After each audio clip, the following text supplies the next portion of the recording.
ધીરે ધીરે ધીરે સમય જવા લાગ્યો. કૃષ્ણ અને બલરામ હવે ચાલતા શીખી ગયા છે અને હવે તો એને વ્રજમાં એના જેવડા નાના નાના બાળકો એને મિત્ર બનાવ્યા છે, ગોવાળિયાઓને. અને સુંદર સુંદર એક એક પરાક્રમ કરે છે. એક એક ગોપીઓને ત્યાં જાય છે અને ગોપીઓને ત્યાં જઈ અને સુંદર સુંદર અલગ અલગ લીલા કરે છે. એક દિવસ 10-12 ગોપીઓ આવી છે યશોદા પાસે અને યશોદાને કહ્યું, યશોદા, આ તારો લાલો બહુ તોફાન કરે છે, પોતે તો તોફાન કરે છે પણ અમારા બાળકોને પણ તોફાન કરતા શીખવાડે છે. બોલે, શું તોફાન કર્યા? યશોદા, આજ સુધી તને કહ્યું નથી, આ તારો લાલો છે ને તોફાન એ કરે છે ને સાથે સાથે ચોરી એ કરે છે. યશોદાજીએ કહ્યું, ગોપીઓ મોઢું સંભાળીને વાત કરજો, મારા દીકરાને ચોર ન કહેજા. અને અત્યારથી તમે ચોર કહેશો તો એના લગ્ન નહીં થાય, એને કોઈ છોકરી નહીં આપે, પહેલેથી નામ ખરાબ થઈ જશે, વિવાહ કોણ કરશે એની સાથે? શું ચોરી કરી? ગોપીઓએ કહ્યું, યશોદા, આ તારો કૃષ્ણ અમારા ઘરે આવી અને માખણની ચોરી કરે છે. યશોદા હસવા લાગ્યા. અરે ગોપી, માખણ તારા ઘરે ખાઈ જાય છે, એ જેટલું ખાઈને એનું 100 ગણું મારા ઘરેથી માખણ લઈ જાજે.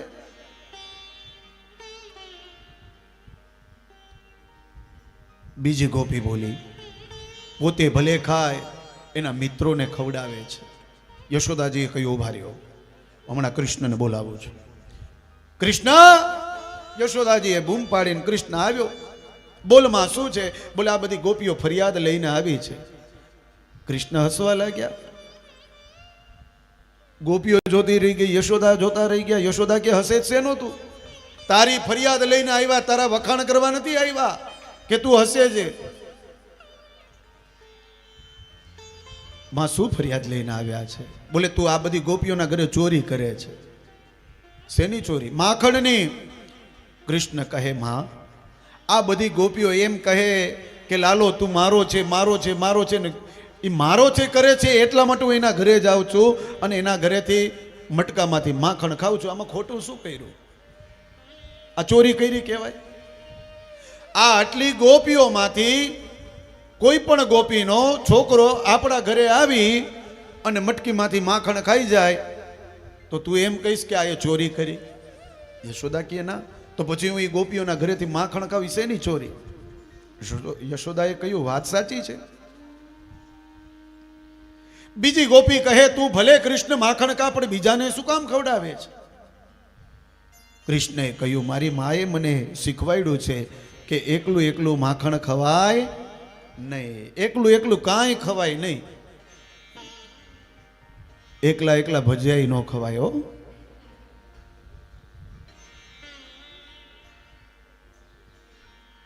એકલા એકલા ખાય એને હું નથી કહેતો ભાઈ, તમે બધા કહો છો.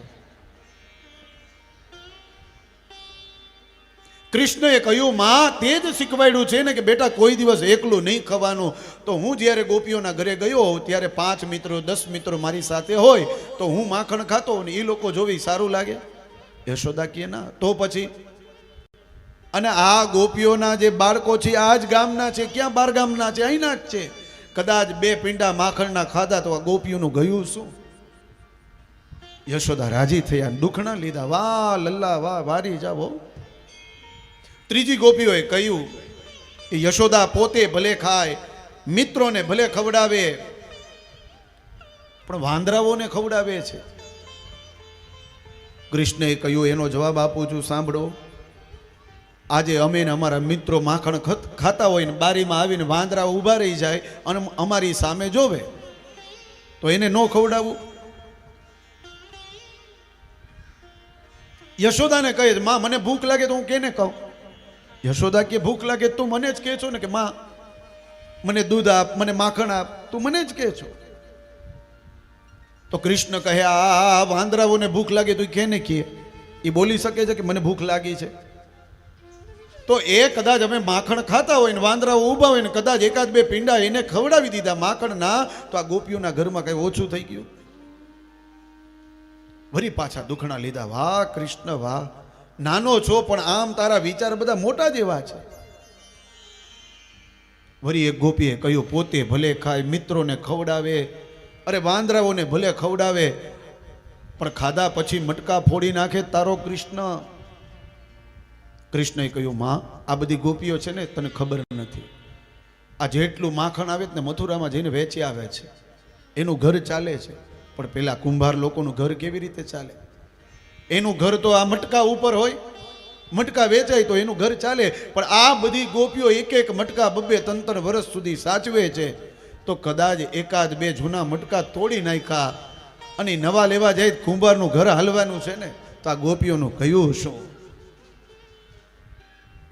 કૃષ્ણ હાથમાં આવતા જ નથી. વળી એક ગોપી બોલી, યશોદા, આ સવાર સવારમાં વહેલો આવે અને અમારો દીકરો હિંચકામાં હિંચકતો હોય ને એને ચીંટીઓ ભરીને વયો જાય છે, અને પછી ઓલો રોવે, શાંત કરતા કરતા 2 કલાક નીકળી જાય. યશોદાજીએ સામે જોયું. કૃષ્ણે કહ્યું, માં સામે નહીં જોતી હો, તે જ કહ્યું છે કે વ્યક્તિએ જીવનમાં આગળ વધવું હોય તો સવારે વહેલું જાગવું જોઈએ. એવું તે મને શીખવાડ્યું છે? તો કે હા, તો હું આ ગોકુલના વ્રજના છોકરાઓને એ શીખવાડું તો એમાં વાંધો શું છે? તું મને જગાડે છે, હું એને જગાડું, એમાં શું વાંધો છે? મથલ તો હું સારા સંસ્કાર આપું છું ને. યશોદાએ ફરી પાછા દુખણા લીધા. વાહ વાહ બેટા વાહ, માનતા જ નથી યશોદાજી. અને પછી કૃષ્ણે કહ્યું, માં આજ સુધી મેં કીધું નથી, આ બધી ગોપીઓ છે ને મને બહુ હેરાન કરે છે.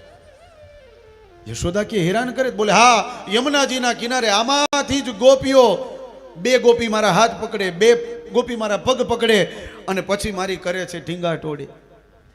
એ તને ખબર નથી? આમાંથી 2 ગોપીઓ મારા ગાલ તાણે. આજે કૃષ્ણ ફરિયાદ કરે છે.